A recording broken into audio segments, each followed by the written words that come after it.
Hi guys, welcome back to CRYPTID'S Den. It's always a joy to see you here, truly. You're not just viewers, you're part of something that feels like home. I hope today's been kind to you, and if not, I'm glad we get to share this little moment together. Let me know where you're watching from. I always love hearing from you.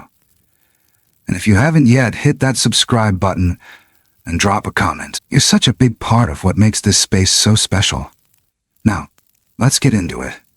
Have you ever woken up in the middle of the night, feeling like someone just pulled the blanket back over you?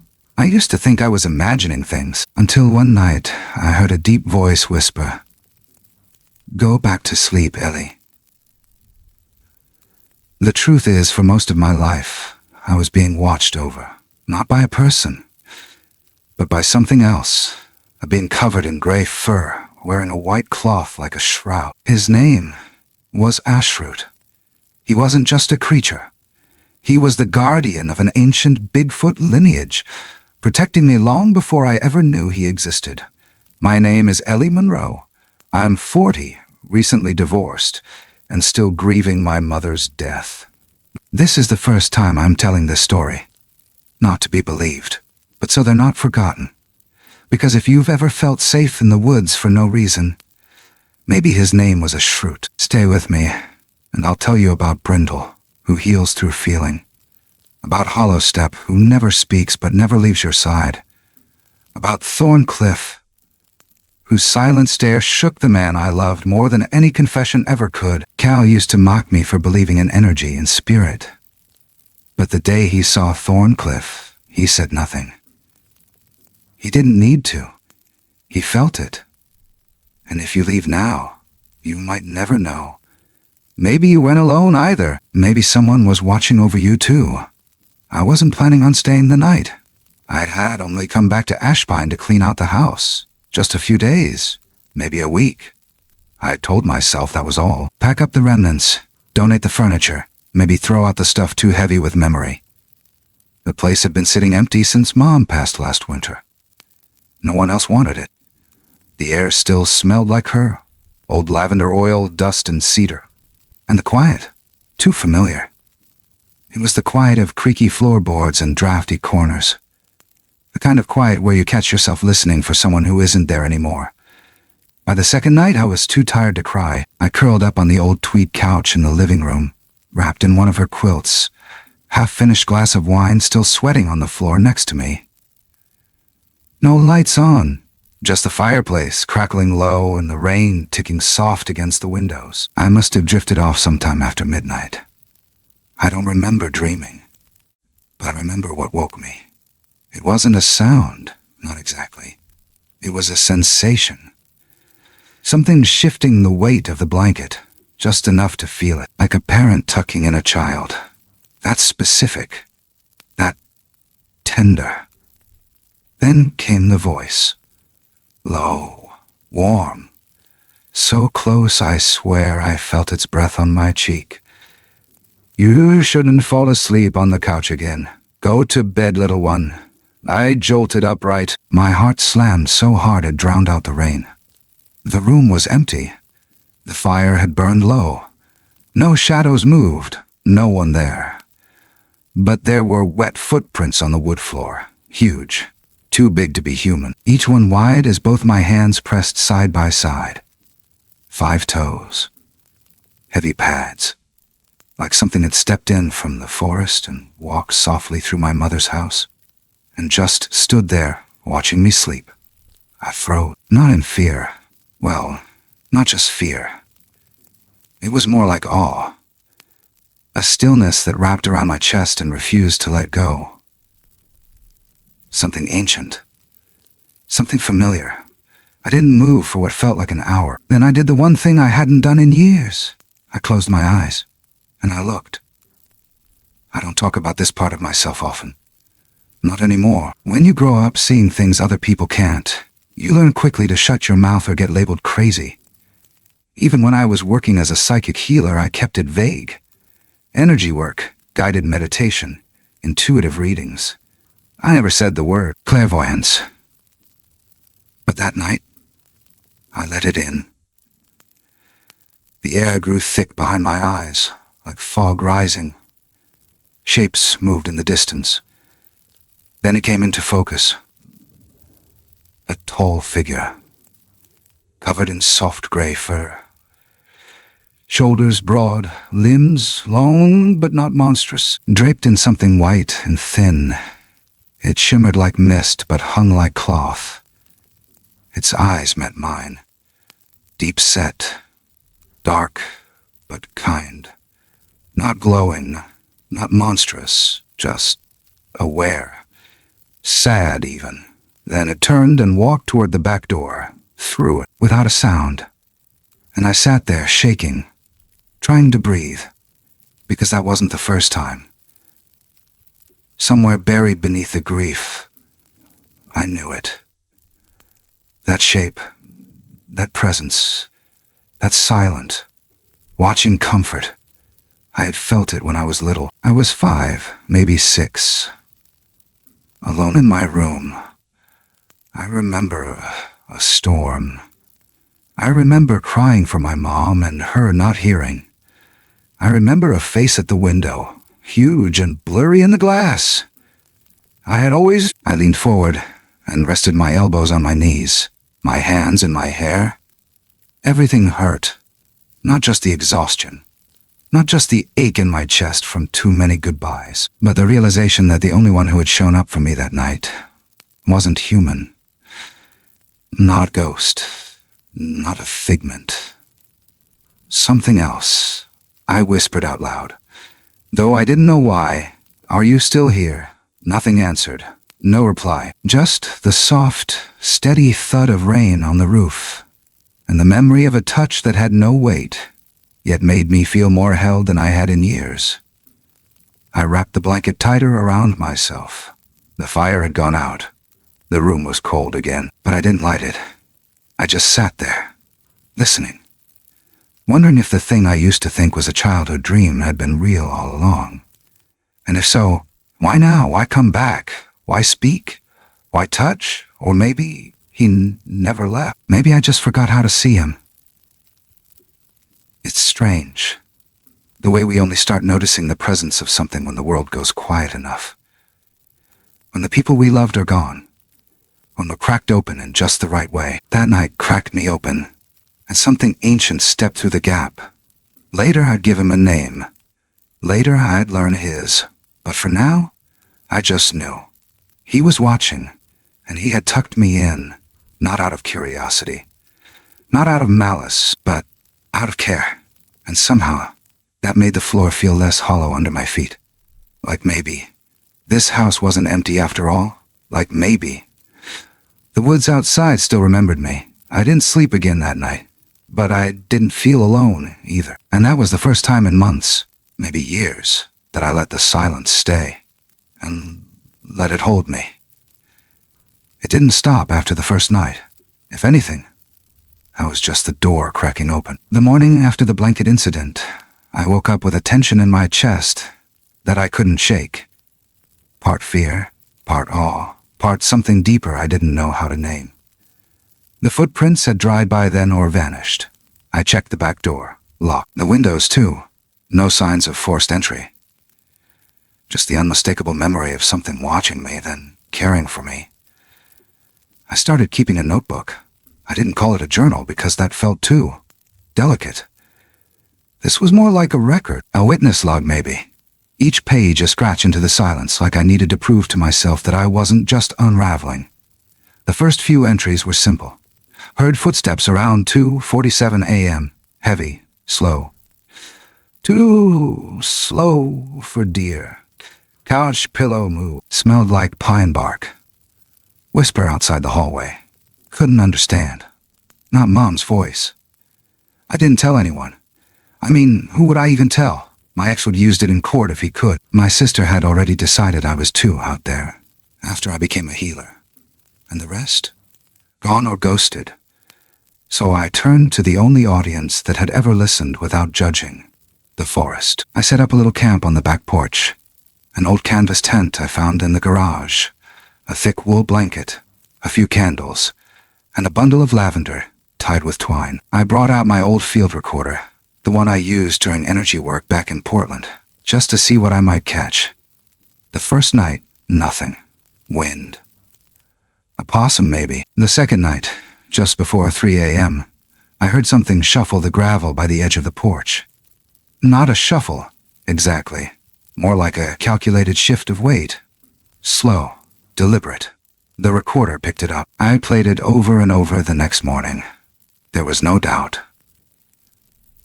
Something large had moved just past the range of the porch light, then stopped.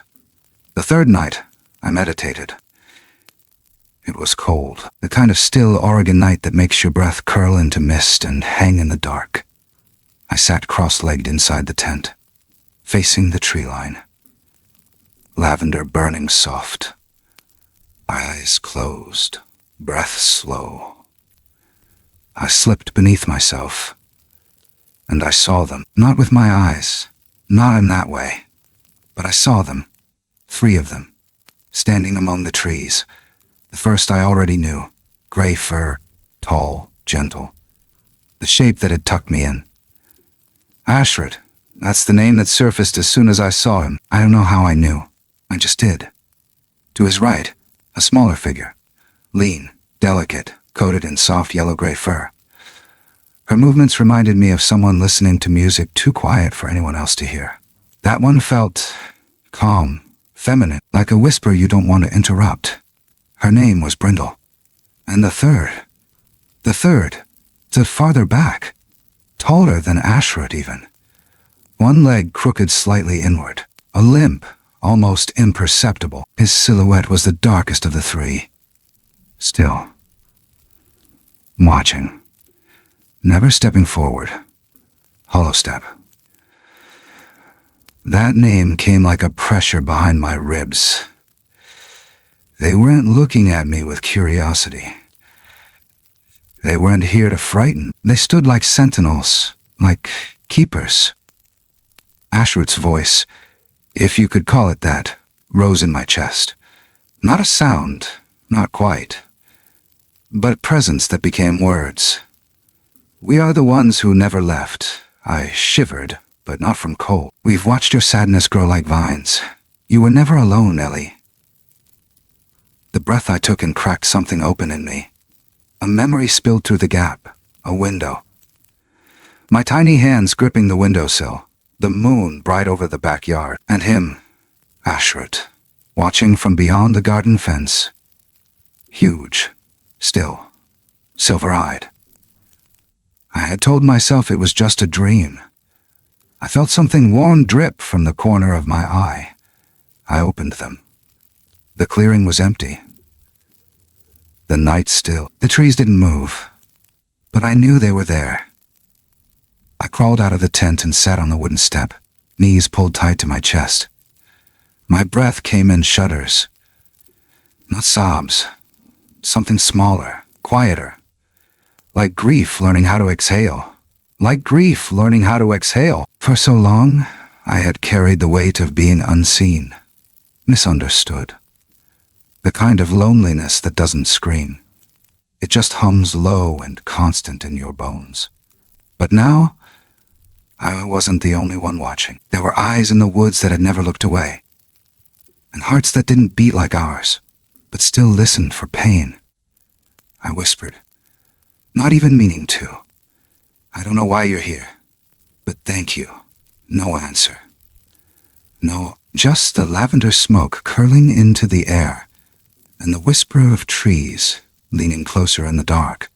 Somewhere deep inside me, I felt a warmth, and it wasn't mine.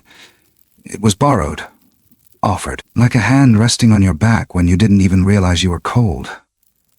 Later that night, I pressed play on the recorder. I expected nothing. I thought maybe the wind. Maybe the creak of wood. Instead, I heard a single word, barely audible, almost drowned in static.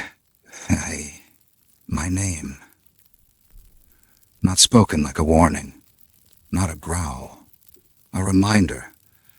I turned off the machine, stared into the fire until my eyes burned. They had names. They had voices. They had watched me fall apart and still stayed. and something about that made the world feel a little less broken. I didn't sleep until sunrise. And even then, I dreamt of trees, of eyes, of being held, of being remembered. I hadn't meant to walk that far. I told myself it would just be a short drive up to Northvale Creek. Somewhere quiet. Somewhere I could hear the world breathe without it echoing off grief. That creek had been my mom's favorite place, long before she got sick. She used to pack up peanut butter sandwiches and drive us out there in her old station wagon, humming Fleetwood Mac the whole way. She said the water there had memory, that it flowed a little slower for those who needed time. I guess I needed time. The trees along the trail were starting to turn. September always pulled the light down early around Ashbine, and by the time I got out of the car and started down the path, the sun was already slipping behind the hills, setting the mossy trunks on fire with gold. The air was thick with cedar, damp earth, a hint of decay, the kind of smell that wraps around your lungs and pulls you somewhere older than language. I was halfway down the trail when I saw the deer. At first, I thought it was a log, just a pale shape off to the side, but something in the way it breathed, ragged and short, pulled me in. She was lying on her side, one antler shattered down the middle like splintered bone. Her flank was heaving, eyes wide but not wild. She wasn't running, she couldn't, and kneeling beside her, Brindle. She wasn't surprised to see me. She didn't move like she'd been caught or exposed. There was no fear, no panic, just stillness. She held her long, furred hand gently over the dew's ribs, like she was listening. Her other hand hovered just above the broken antler, fingers twitching in slow, circular motion. I didn't speak. I didn't dare. The light fell between us in shafts, filtered through fir needles. The silence between breaths felt heavy, like it was made of something real. Brindle looked at me. Not through me, at me, like she knew I was carrying more than I could hold. And then she stood. Without a word, she reached out and placed 2 fingers on my forehead. I didn't flinch. The moment she touched me, it all came flooding in. Not thoughts, not visions like dreams, memory, but not mine. Her sister, taller, stronger, faster. A wild spirit who used to leap between trees like the wind was something she could grab and swing from. The 2 of them racing across hills at night, the stars bright overhead, laughter, though it didn't sound like ours, deeper, pulsing, alive. Then the sound of something breaking, a shot. The scream that never got answered. Her sister lying in the mud, eyes open but no longer seeing. Brindle didn't leave her side until the sun came up, and she never went home after that. Instead, she began walking with the wounded. Not her kind, not just. Anything broken, anything abandoned. She chose the ones who didn't run anymore, and she had found me. When she pulled her hand back, I stumbled. My knees buckled, and I dropped beside the deer, not even realizing I'd been crying until I saw the tears hit the moss. I tried to speak. All that came out was air. Brindle didn't need words. She sat beside me, her head level with mine. Her fur smelled like rain on stone. She leaned in, slowly, and rested her forehead against my shoulder. Not for long. Just enough to say, without speaking, that it was okay to hurt. That the pain didn't make me weak, that she'd known it too. I don't remember how long we stayed like that. The sun dipped low, throwing everything into that dim, dreamy half-light that makes the forest feel more like memory than place. The deer's breathing slowed. She wasn't healed, not completely, but she wasn't afraid anymore. I don't know if that was Brindle's gift, taking fear and holding it still. But in that moment, I believed it. Brindle stood and turned back toward the trees. Her form shimmered through the fading light, steps soft enough not to stir the underbrush. I watched her vanish into shadow. No crash of branches, no sound. Like the forest let her move in ways we'd forgotten. I stayed with the deer a little longer. Then I drove home with the windows down, even though the air was cold. That night, I sat in the living room and lit a candle. No tent, no recorder, just quiet. And I whispered into the dark, "Thank you." The word hung there for a while. Not answered, but not alone either. I didn't need proof. Brindle had given me something better. She'd given me space to be broken. And she'd stayed beside me without trying to fix it. Sometimes, that's all we really need. Someone who doesn't rush your grief. Someone who knows that silence, too, can be sacred. That pain doesn't always need an answer. Just a witness. And that even out here, at the edge of what most people believe is possible, there are hearts who hear us, even when we say nothing at all. There's a kind of presence that doesn't need sound to be felt. I started noticing him, if you could call it noticing. In the weeks after Brindle, every night around the same time, I'd glance toward the tree line just beyond the old porch swing, and I'd be there. Still, massive, watching, never closer than the edge of the trees, never trying to make contact, but always there. At first, I thought I was imagining him. The outline would shift when I blinked. Sometimes it looked like a tall figure. Other times like a warped shadow bleeding into the pines. I tried to rationalize it. Maybe it was a burned-out stump, a trick of the moonlight through the canopy. But the feeling that came with it, that wasn't imagined. It wasn't fear. Not exactly. It was like standing next to a silent engine, power without movement. Something held back on purpose. I started leaving the porch light off, and I wrote. Just one sentence, folded on lined paper from the drawer next to Mom's old Polaroid camera. "If you're watching me, thank you. If you are afraid, I am too." I placed it on the top step before going in that night. No wind, no rain, just stillness. In the morning, the note was gone. In its place sat a small black stone, smooth, heavy, and strangely warm to the touch. One side had a faint indentation. 3 lines running parallel and a curved slash beneath them. I pressed my thumb against it. It didn't hurt. But it didn't feel like just a rock. It felt like a response. That night I didn't sleep. I waited, lights off, sitting by the window, watching that same stretch of trees. He came again. Or maybe he never left. I felt it before I saw it. The tension ripple in the air like something pulling breath from the dark, and there he was, Hollowep. I didn't know that name until later. Didn't hear it. Didn't read it. I just felt it. The same way you remember a scent from childhood before you know why it matters. He stood like sorrow made solid, shoulders hunched slightly, head tilted forward. Legs apart like it hurt to stand, but he never moved, didn't blink. Didn't breathe in any way I could see. Just stood. I should have been scared. Everything about him should have made me bolt, scream, lock the doors, and sleep with something sharp under my pillow. But I couldn't move. Because I recognized it. The stillness.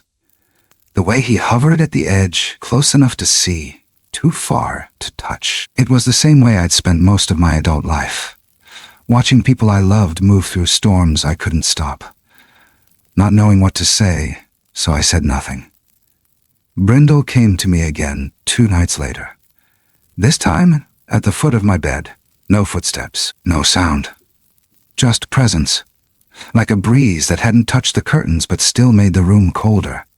Her eyes were gentle and tired. She didn't speak, not with words, but something inside me knew what she wanted to say. She sat beside me, and I felt it. A memory that wasn't mine.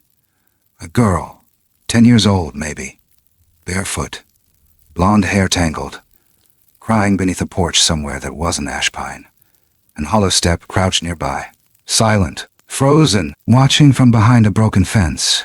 He'd followed her home from the forest just to make sure she made it, kept watch as her mother screamed at the man who had left bruises down her back, stayed through the night, until the girl's stepfather came back, until he didn't come through the door, until he came through the woods, and Hollowep didn't get there in time. By the time he reached the clearing, the girl was already gone.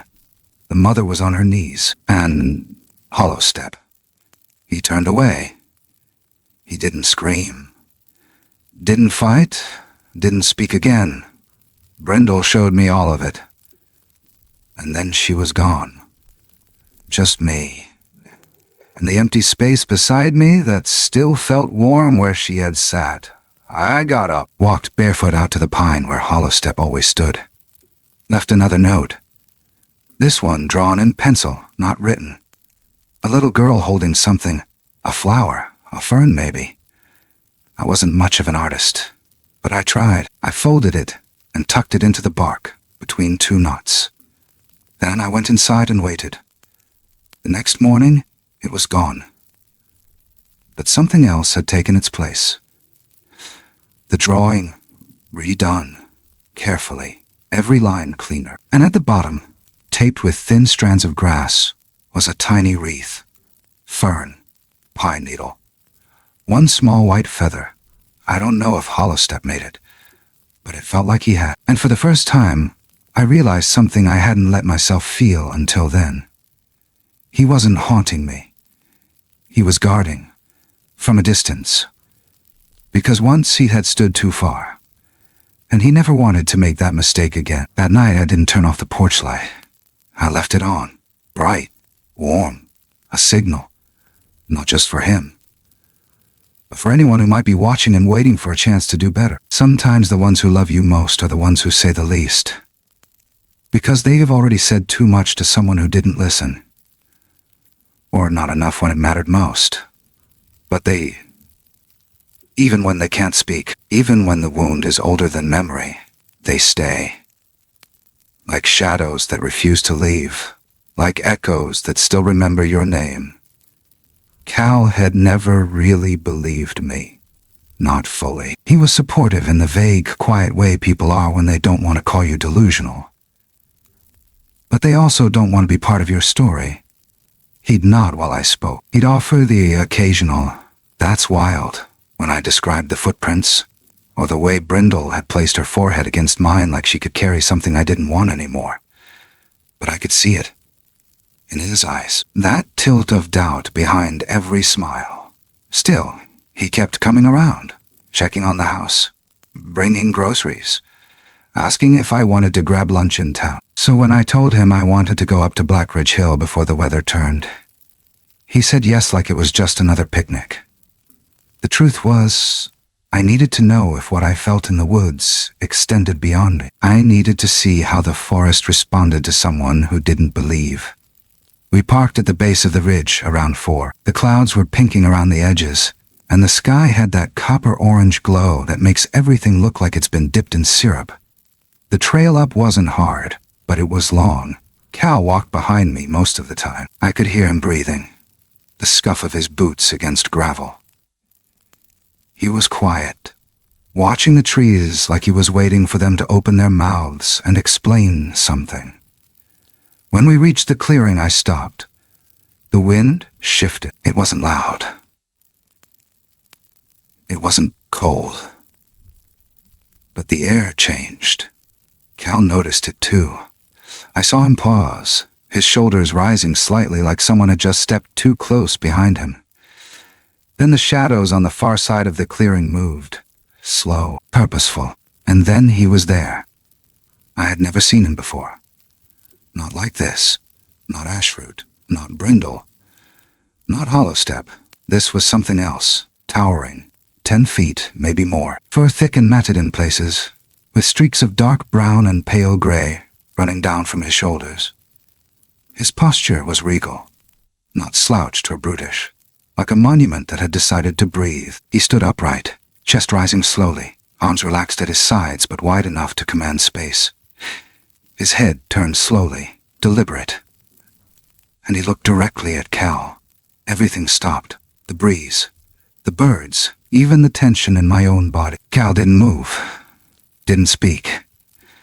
His phone was in his hand, and I watched him lift it, almost out of instinct. But then he stopped. The silence between them was thick enough to feel. Cal's hand dropped. He didn't look at me. He stepped forward once. Not much. Just enough to meet the gaze without flinching. Then his knees bent and he sank down onto the dirt. Not like he was forced, not like he was afraid. Like he was remembering something. When he finally spoke, his voice cracked. "I saw someone once," he said. "Before the bombs. In Fallujah." His breath caught. He shook his head. His eyes looked like that too. The creature didn't move. Cal swallowed hard. "He forgave me," he whispered. "Before I forgave myself." He stayed there, crouched low in the golden light, while the being, Thorncliff, I would later come to know, watched him without judgment. I didn't speak. I didn't want to break the moment because I knew what it was. It wasn't about belief. It wasn't about proving anything to Cal. It was about reverence.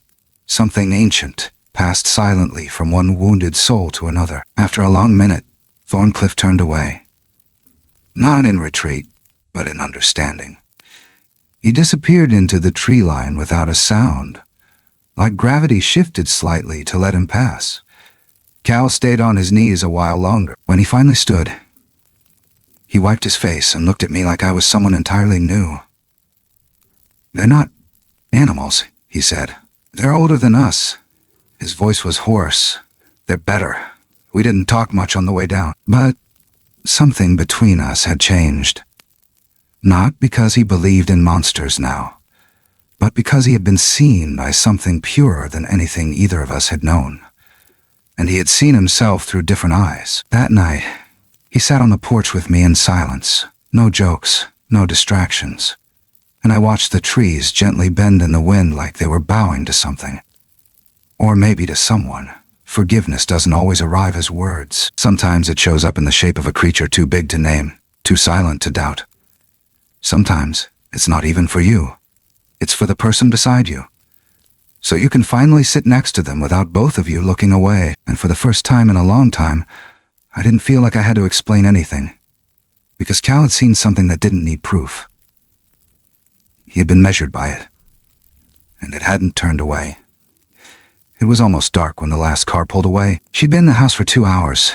Melissa Gaines, one of my new clients. The kind of woman who laughs too loud when she talks about being strong but can't make eye contact when she says her own name. I had spent most of the session working her through breath work, holding space for whatever her body was keeping tucked away. I didn't push. Just lit the lavender, kept my voice low, let her come apart in her own way. When she left, she hugged me, tight. No words. Just that kind of trembling grip people use when they think they're still falling. She'd barely made it out of the driveway when I saw the other one. Not her. Her ex. He was parked just past the bend in the road, half behind a spruce. I could see the gleam of his windshield under the porch light. I stayed by the window. Didn't move. Didn't turn anything off. He didn't get out. But I knew that look. I knew that energy. That sick tension that hums under your skin when someone wants to punish you for walking away. I stood there longer than I should. And then I heard it. From the woods. A sound that didn't belong to any creature I knew. Not a howl. Not a growl. It was low. Rumbling. Deep enough that I felt it before I heard it. Like gravel grinding under bone. The kind of sound that makes animals stop chewing. I turned toward the tree line. There in the darkness between two firs, something moved.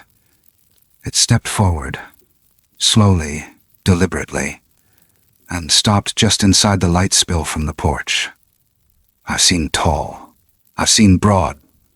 But this one was different. It looked like something the forest had built out of moss and stone. Towering, covered in tangled fur so thick it looked damp, with lichen and clumps of pine needles matted into its chest and shoulders. Its eyes didn't glow, but they caught the light just enough to hold it, and it stared right through me. No malice, but no gentleness either. This wasn't Brindle. This wasn't Hollowep. This was something else, something made for the parts of the woods that don't want to be healed. It didn't look at the house. It looked past me, out toward the bend. Toward the man, I couldn't see anymore.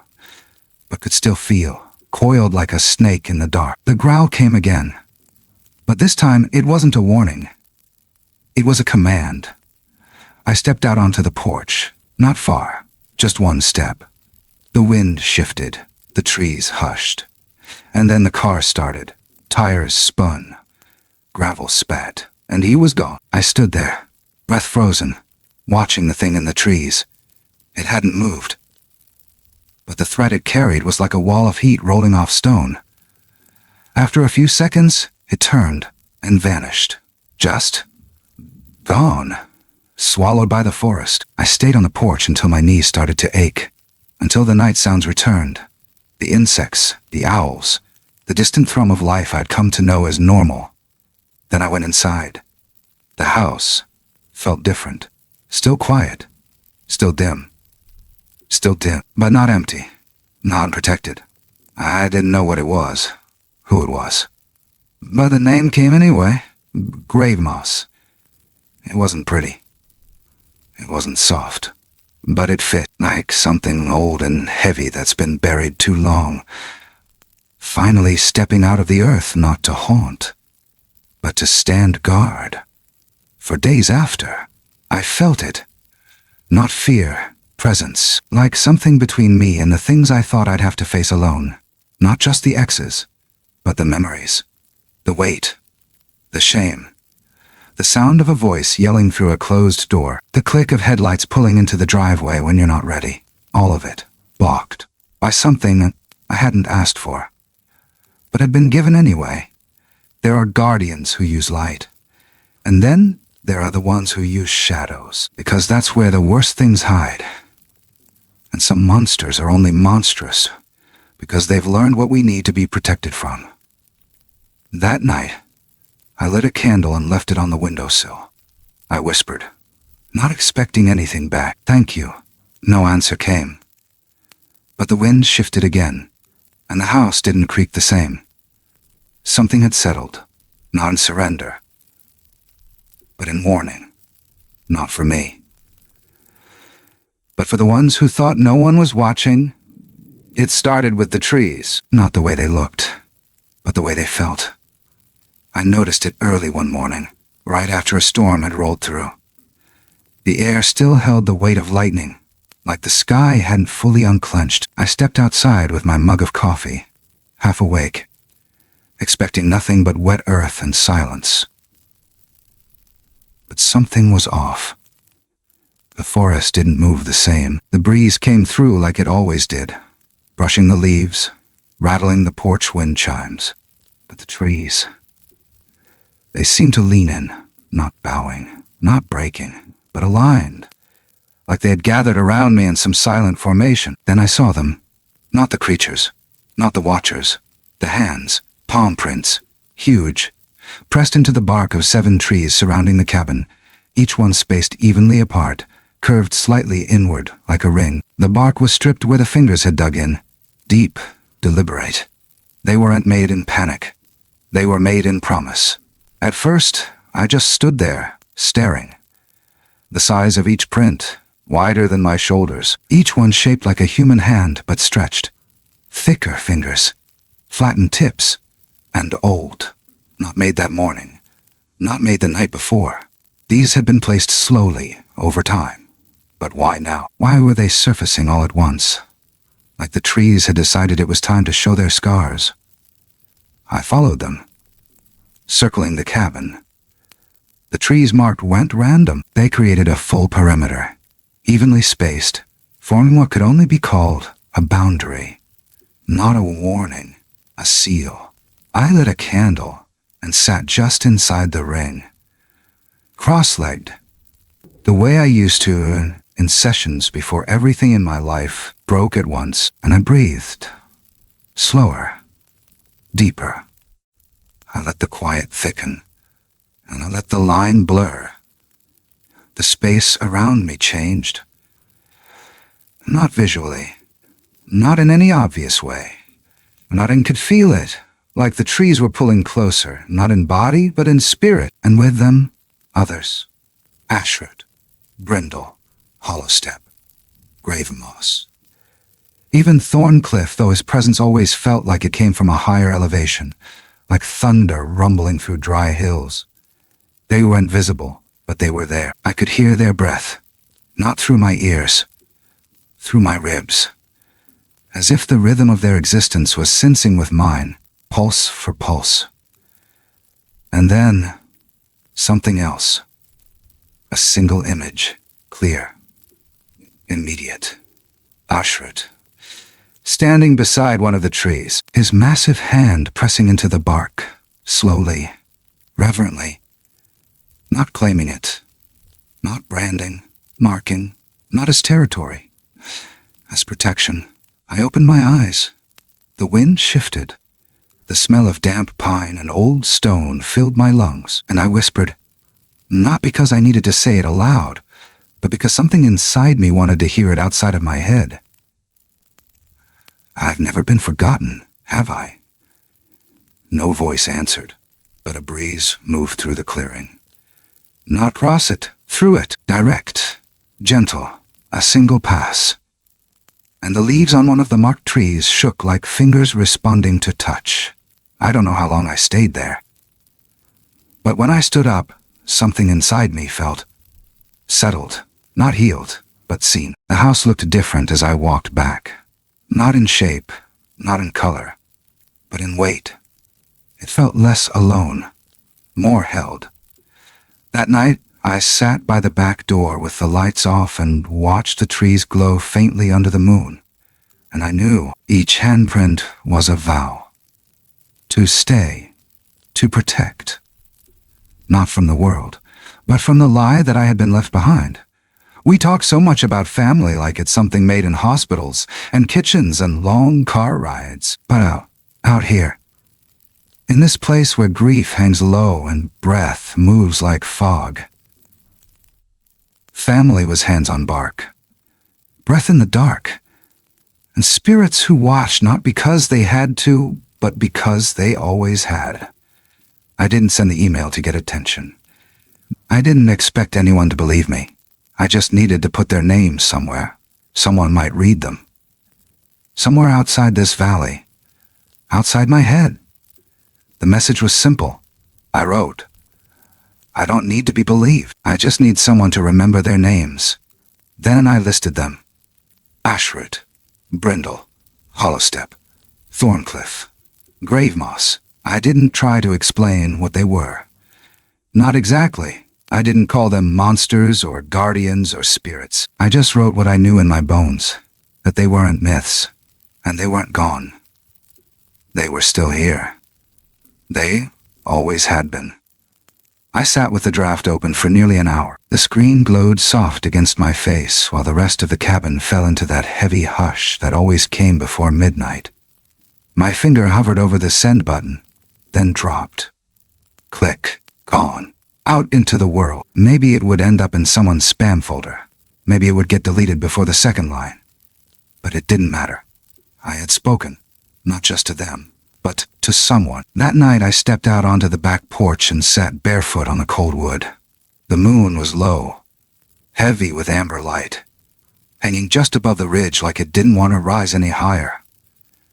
I lit a single candle, not for show, not for ritual, just because it felt right.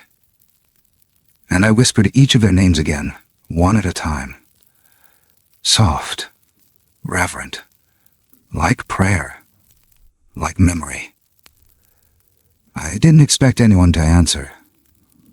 But the moment the last name left my lips, the woods breathed. Not wind, not leaves, the woods. And something shifted behind the line of trees. Not a shape, a presence. I stood, walked slowly, barefoot, past the edge of the porch, through the tall grass, toward the trees. I didn't flinch when I saw the outline. Ashbine, or someone wearing that name now. Because it hit me then. Ashbine wasn't a person. It wasn't even a name. It was a title, a mantle, passed from one to another, to the one strong enough to stand between worlds, to the one trusted enough to be seen. He stood beneath a cedar, silver light brushing his shoulders. casting long shadows behind him. He didn't move, just watched me. And I felt it again. That strange, impossible comfort. The kind that doesn't explain itself, doesn't ask to be understood. It just holds you. He didn't speak, but I knew what he was saying. It's not your job to prove we exist. It's your job to remember that we do. I stood there for a long time. I don't know how long. Eventually, he turned and stepped back into the trees, and I let him go. I walked back to the cabin and shut the door gently behind me. And for the first time in my life, I didn't feel like I needed closure. I just needed to leave the door open a little, so that, someday, someone else who didn't believe in anything, who was lost or tired or too full of silence, might read that email or hear that story or sit under a tree and feel something watching. And maybe they'd remember a name they'd never learned. Maybe they'd feel safe, for no reason they could explain. And maybe, just maybe, that would be enough. Because sometimes protection doesn't look like armor. Sometimes it looks like moss on bark, a handprint you never noticed, a blanket pulled over your shoulders when you forget to take care of yourself.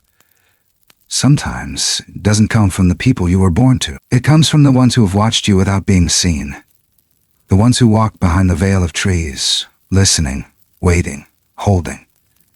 If you've ever sat beneath a tree and felt safer without knowing why. Maybe his name was a shrew, and maybe he still is. There are stories that don't need a loud ending.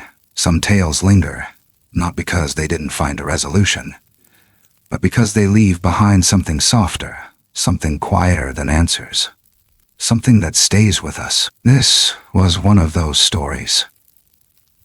A journey not just through shadowed woods, but through grief, memory, and the sacred spaces where silence says more than words ever could. A reminder that the world is not only made of what we can measure, touch, or prove, but also of what we feel in our bones when no one's looking. There are things out there, unseen, unnamed, that hold us when we fall apart. Presences we don't always recognize until something in us breaks open wide enough to notice. And when that happens, it's not always light that rushes in. Sometimes it's something older, something that's waited for us to remember. The earth has always had a way of wrapping its arms around the ones who feel forgotten. You don't need to believe in myths to feel that. You just need to sit still long enough to hear what isn't spoken. Because protection doesn't always wear armor. Sometimes it stands quiet at the edge of the clearing. Sometimes it shows up not to fight, but to stay. And love, real love, is not always loud or human-shaped. Sometimes it moves through trees. Sometimes it leaves no footprints. But you feel it in the quiet, in the in-between, in the way you suddenly know you're not alone, when everything else says you should be. So if you've ever felt watched by something kind, if you've ever found yourself weeping for no reason in a place that smelled like cedar and rain, if you've ever looked out into the dark and felt strangely held, maybe it wasn't your imagination. Maybe something, somewhere, was remembering you too. And maybe that's all we need, not to understand everything, not to name it, just to know we're not forgotten. Thank you for walking this path with me. If this story stirred something in you, or reminded you of someone you once were, or someone you're becoming, please let me know in the comments. I'd love to hear what lingered with you. And if you'd like to follow more stories like this, stories that walk the line between myth and memory, feel free to subscribe and turn on notifications. There's more waiting in the trees, always. Until next time.